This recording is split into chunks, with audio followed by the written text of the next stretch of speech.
All right. Hello, everyone. Thank you for coming to the Building on BDK.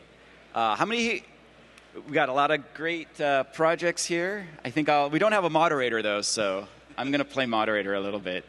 Maybe I'll just start with having Ben start the introductions, and then I'll swing back around. Yeah, I'm Ben the Carman, CTO of Mutiny Wallet. We use BDK for a lot of stuff, so big fan. I'm Alekos, CEO, CTO of TwentyTwo. It's like a hardware company for Bitcoin devices.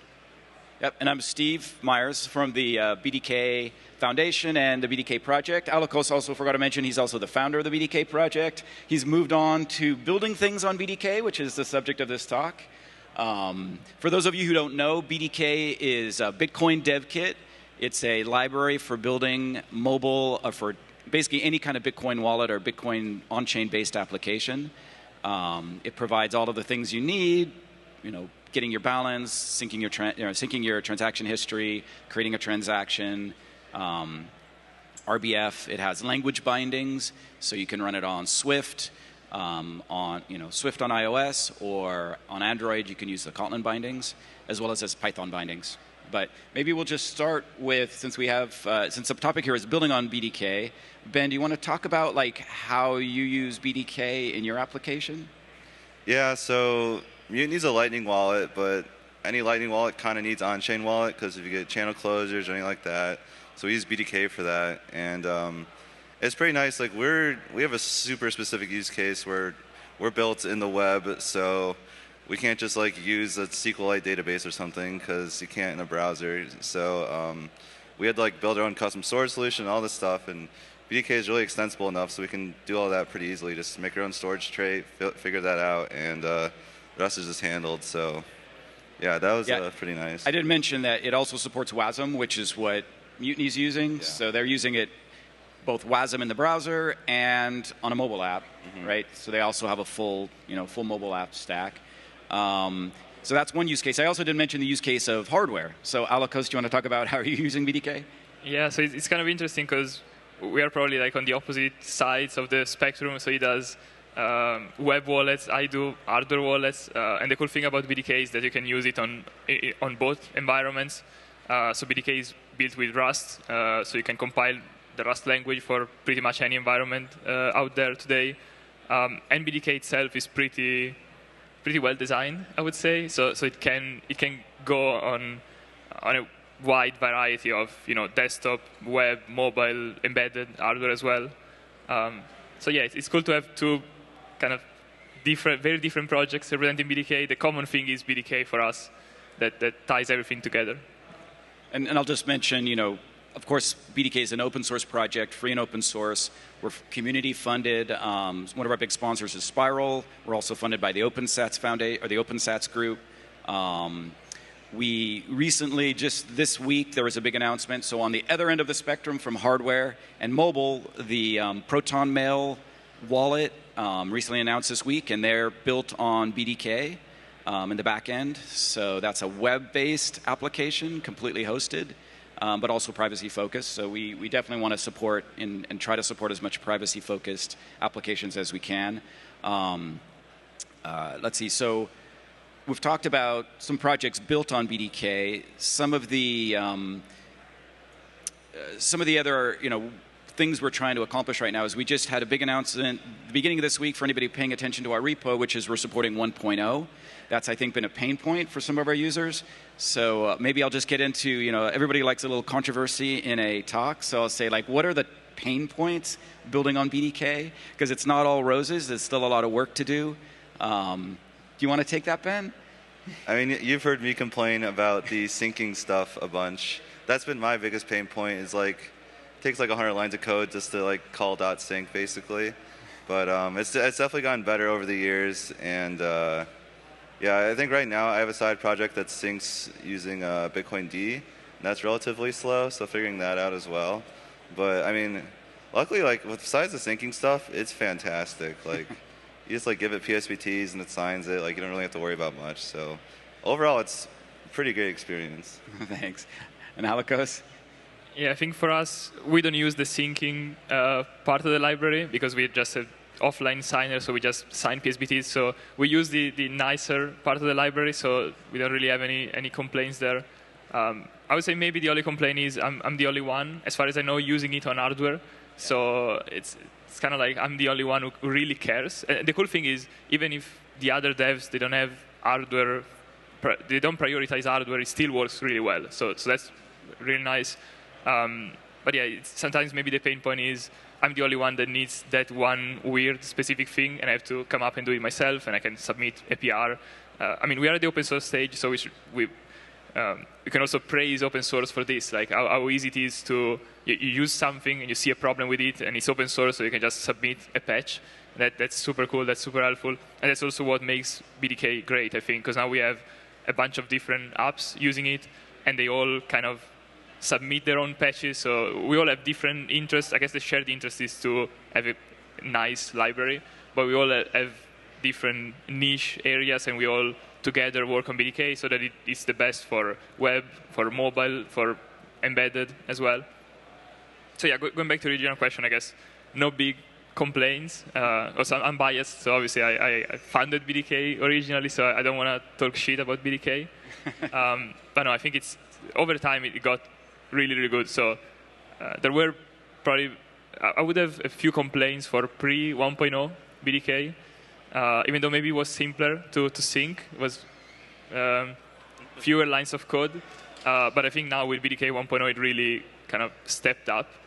And it also went from mostly just me coding it to, I don't know, like 5 or 6 people now, coding full-time with a lot of experience from the past, from pre-1.0. So I guess BDK today is pretty good. Yeah, the pre-1.0, I would definitely complain about the storage stuff back then. Like, it was a really complex trait that you kind of just had to use the given libraries, but we couldn't do that because we had to implement our own storage. And like, you need like database transactions and all this stuff, and it's like the browser doesn't really support these things. But then now with the 1.0, the storage has been rewritten, and it's like just seamless. Just like write this thing and you're done. So a big fan of 1.0. It's been a huge help. So these guys are too polite to say that part of one complaint we've gotten a lot with BDK was why don't we have a BDK 1.0 stable API? And this week we announced the BDK Beta 1.0 API, which includes all of the things basically we wanted to get into the 1.0. And a lot of it is, one of the big things was we wanted to have asynchronous storage and asynchronous networking.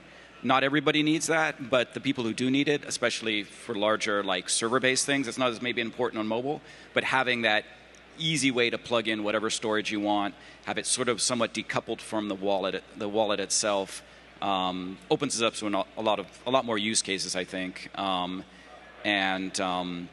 The main thing too is by having a stable API, it was a tough goal because we're trying to handle this whole range of applications, everything from hardware to mobile to server-based and potentially desktop, like of course full desktop support. It's it's a challenge, and you gotta support it all in an elegant way.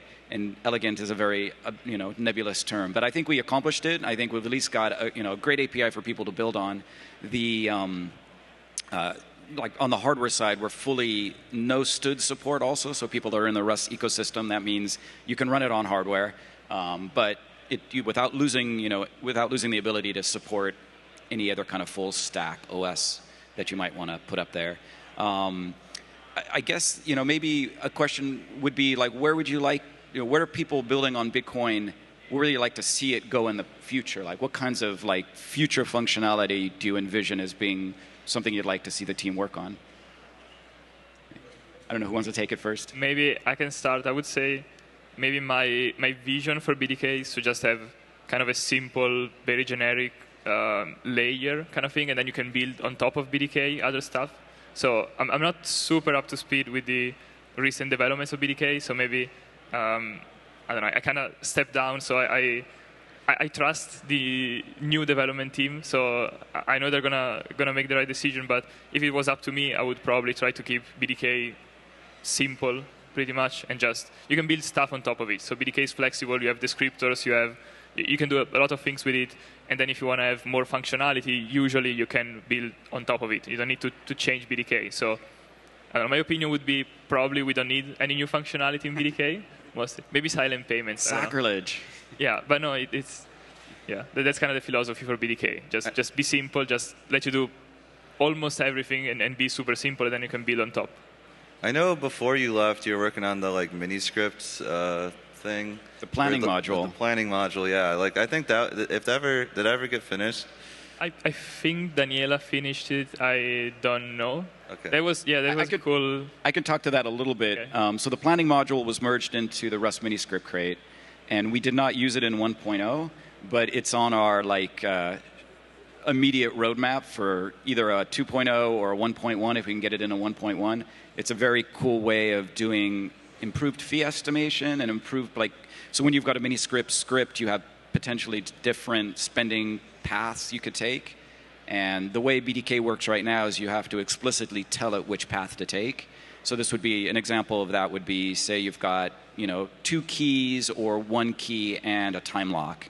You have to tell it which one you're signing for. But in the new planning module, and this is something Alekos was one of the pioneers on, you can just say, hey, I have a key and this is the current block time. You figure out which spending path to take, which from a user point of view is much better. And this also goes into sort of a future direction that I see the project going, is pulling some more stuff potentially out of the wallet, like maybe pulling, maybe not the planning part, but there could be some other stuff like transaction creation in general, because we have had requests for people that like, oh, we love the BDK stuff, we love how you do transaction creation, but I don't want all the wallet stuff, I just want to create transactions for some reason. So I know that was something we early on have gotten some feedback about, but I didn't let Ben pitch in on what his vision or view, what his wish list is. I mean, you basically covered it. It's just like, yeah, like it works fantastic for like single sig or very basic setups, but yeah, like I hope we have Taproot now. We can make these really complex scripts and different setups for wallets. So just making that as like easy as possible. So like you're just like, I want this fancy ass decaying multi-sig with all these different spending conditions or something. Like if BDK can make that super easy, so then like anyone can experiment this stuff and like actually see different models besides just normal single sig and multi-sig, I think that would be great, because I think that's what we're really missing in the ecosystem is like these more complex things that we have enabled, we just haven't like really tried them yet. Make them easier and safer to use, I think, is a goal of the project from the beginning. It was to kind of build in the best practices so that you as a wallet developer or a Bitcoin application developer don't have to be an expert in every single BIP in the Bitcoin protocol pantheon. You can just use our somewhat opinionated wallet API and get the job done. I think another sort of related thing that I should mention is we're built on another library called Rust Bitcoin, or 2 libraries, Rust Bitcoin and Rust Miniscript. That's another team that builds sort of all the primitive data structures and hashing algorithms and all those sort of basic things, like PSBTs, that sort of thing.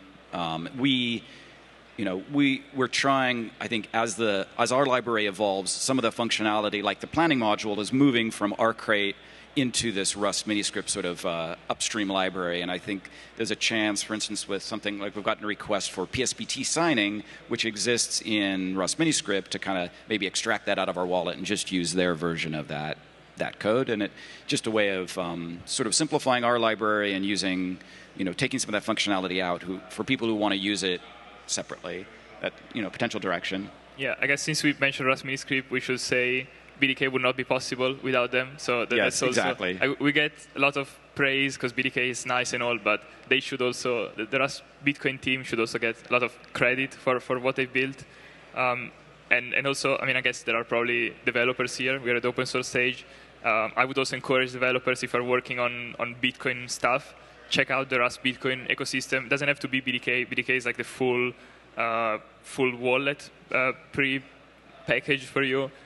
You don't necessarily need to use the whole BDK library. You can just use Rust Bitcoin, just get the primitives. Rust Miniscript, you get a bit more. You get descriptors and stuff as well. And I think it's really probably the best ecosystem out there for any language. Like I don't think any other language gets close to the quality of Rust Bitcoin and the whole Rust Bitcoin ecosystem. And again, the nice thing about Rust is you can compile it and run it pretty much everywhere. So yeah, maybe it's a bit more complicated than JavaScript if you want to do a web app or something. But I think it's really worth the quality you get back. It's really worth spending that extra effort initially to get a much better product at the end. So would really encourage any developers out there to check out Rust Bitcoin in general and BDK as well. Yeah, I would just say, especially if somebody's doing something lower level or you're doing something more experimental, we are built on Rust Bitcoin.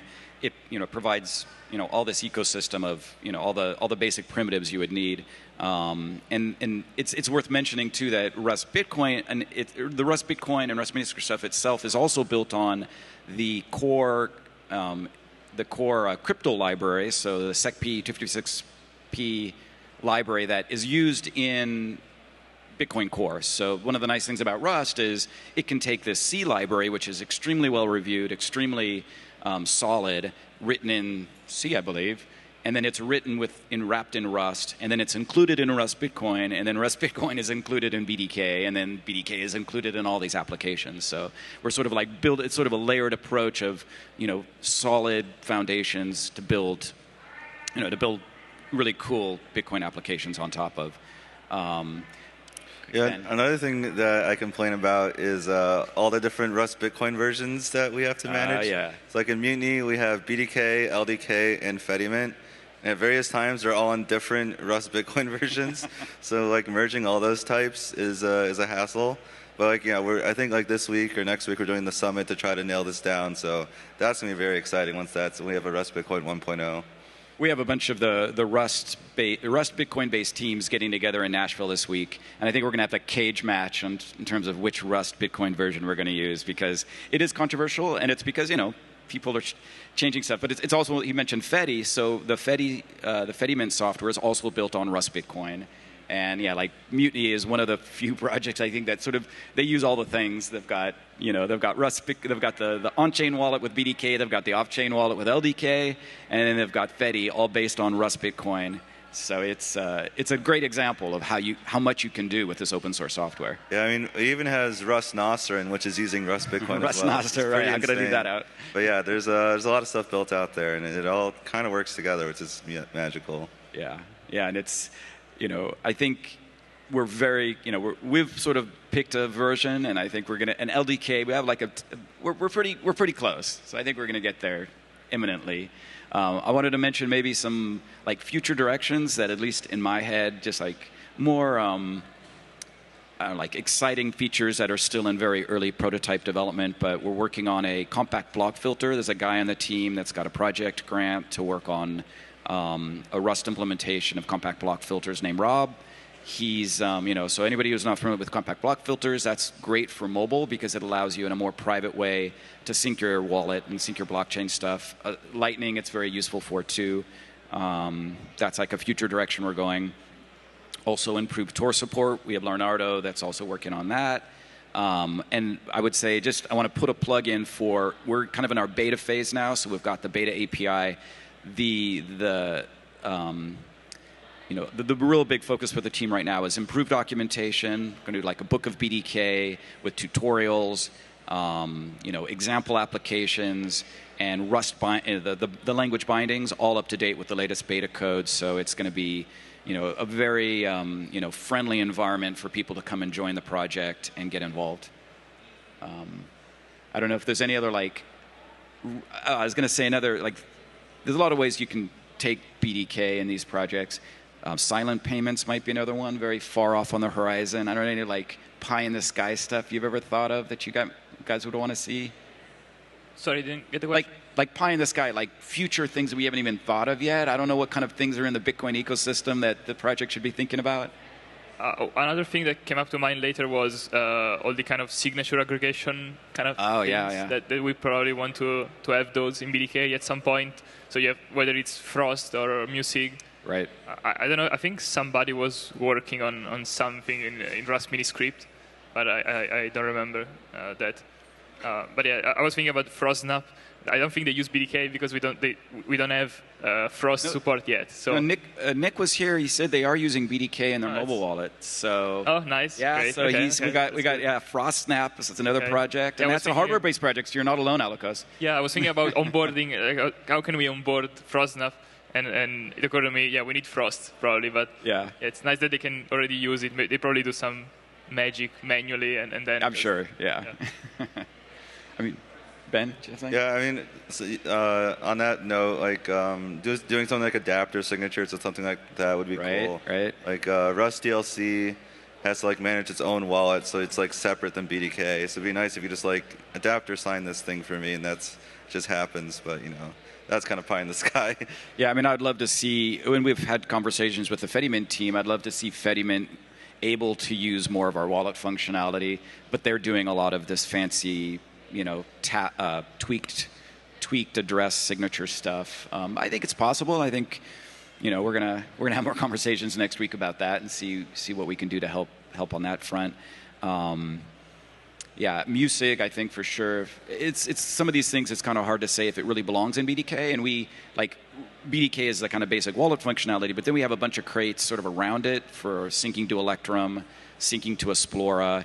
We have a project to sync to the custom mempool.space. So mempool.space offers some stuff that's not necessarily included in Esplora. So like there's some work being done. It's something that probably could be used by a BDK wallet, but could be used by other kinds of wallets too. People don't even necessarily need it for a wallet, maybe for an Explorer type of thing. So yeah, there's that kind of stuff too. Yeah, so there's like a lot of directions to take it. I have to see where the interest lies. Yeah, so I don't know if we want to, what direction we should go from here. Just wanted to mention, I think we mentioned briefly that there's a few people working on BDK. I think it would be cool to mention how BDK is developed as well, because it's pretty cool. So you've mentioned we have the BDK Foundation, so we collect donations effectively from big and small entities. Big entities like Spiral and OpenSats, smaller entities like companies that use BDK, they can become a member of the foundation. Depending on the number of employees, there's like so this is a new thing that we've just done just this month. Basically, is we have a nonprofit foundation called the Bitcoin Devkit Foundation. We're a nonprofit here in the U.S. and it's set up as a membership organization, sort of a corporate. Think of it as like our mission statement is to support groups like could be businesses or other open source projects that are building Bitcoin software, like just broadly Bitcoin software. And you can become a member of the foundation and participate in our kind of governance of how we give grants. Right now we give 4 full-time grants, and every quarter we do like project-based grants. So this would be not really a bounty, it'd be like somebody's involved as a volunteer who's working on really cool, some really cool project for BDK, and we give them a little like 3-month grant so they can focus on that in their development time, and so that's like part of what we're doing. And this is kind of where I wanted to go was, I think it's really cool that we have kind of a constant influx of new contributors coming in. Like most of the OGs, except for you, Steve, you're still there, but most of the original like first developers have kind of moved on to other things. I moved on, even though I still use BDK. I'm not really developing BDK much, except for small patches whenever I need something. But it's really cool that we kind of managed to create this welcoming, I would say, environment. So we have people coming in, joining, and initially maybe coding just something they need. And then over time, they start doing more and more, and then they get offered, maybe they can apply for a grant, or they get offered a grant, maybe a bounty for something small, or maybe a part-time grant, or maybe even a full-time grant. So yeah, I think it's pretty cool the way it's maybe kind of like Bitcoin Core, similar kind of decentralized mindset, even though we don't need to be as decentralized as Bitcoin Core, so we can afford to have a BDK Foundation as a centralizing kind of entity to distribute the resources. So yeah, again, for developers, if you want to contribute to BDK, please do, and over time, you could become one of the official team members, full-time grantees. This is how it went for most people. Yeah, we definitely have that mission of not just developing a great open source library, but building knowledge about Bitcoin and how to develop Rust Bitcoin software. We're always looking for new developers as volunteers, as grantees, project grantees, and ideally, eventually, as full-time grantees. So we're looking for not just users, but also developers. You can check out our website, bitcoindevkit.org. There's information about the foundation, how to get involved. There will be more there's documentation there now. There will be more documentation, so look for it there. We, we are also on Discord, so you can find us on Discord as well as GitHub. So I encourage anybody who's a Rust developer, Kotlin developer, Swift developer, Python developer, building wallets, hardware wallets, mobile wallets, web wallets, to come check us out. That's my closing thing. I'll hand it off if you guys want to plug anything. Plug your projects. Yeah, no, check out Mutiny Wallet, check out all the things we do, but yeah, it's all good stuff. BDK is great. Yeah, I don't want to shill too hard, but yeah, if you want to see the thing we're building, Portal, we have a booth back there in the makerspace. So we built this like hardware wallet for smartphones, which I think is kind of cool. And I love talking about technical stuff. So yeah, if you have any questions about hardware, software, BDK, whatever, come talk to me at the booth. Yeah. He didn't show how cool it was that it's a hardware wallet that you can put on the NFC reader of your phone, and it'll get the power from the NFC. So no like cords, no batteries. It's a really cool, like, innovative piece of hardware, and it's running BDK not just in the mobile wallet, but it's running it in the actual embedded microprocessor itself, which is very cool. And yeah, there's a lot of cool tricks. Again, thinking about the engineering perspective, which is the part that I like the most. There's a lot of really cool things we do in the firmware. So again, I love talking about it. So yeah. Wait, and did you mention the Zeus thing? I mean sorry, not Zeus. The Nunchuck. Oh yeah, like recent announcement today. We announced a partnership with Nunchuck. So we have we just make the hardware, and Nunchuck is the first app that integrated our hardware. Backstage before I was trying to convince Ben to integrate it in Mutiny as well, because you can do a web NFC at least on Android, I think. So, if you want to talk about it, we can. Make the deal. We can do it. Yeah, Ben, what's coming up what are you guys working on now for Mutiny? I mean, we recently had all these Fediment fires with different stuff, so we're just like, oh, what am I doing with my life? But I don't know, we'll have announcements soon on what's happening next. But yeah, just a bunch of different things happening. Yeah. When you use all the things, you might run into problems, and that's actually, especially if you're thinking about building something, all open source projects, BDK, and all of these things need users. Like, even if it's just a toy project, you want to make a little toy project, you want to do some sort of demo, check it out. Like, we don't get the right feedback until people like Mutiny go put it on mainnet. That's when we really learn about these things. So build it. I mean, to BDK's credit, we were the first kind of people to use all these projects in a mainnet mobile setting, and BDK has worked perfectly almost the whole time. Even they were using our early alpha versions. Yeah. So they were brave souls. I have a bunch of commits in LDK and Fediment to fix various things we ran into. I think I have one commit in BDK. It's just kind of worked. So that's been nice. Great. Well, thank you all for building on BDK, and thanks everybody for coming.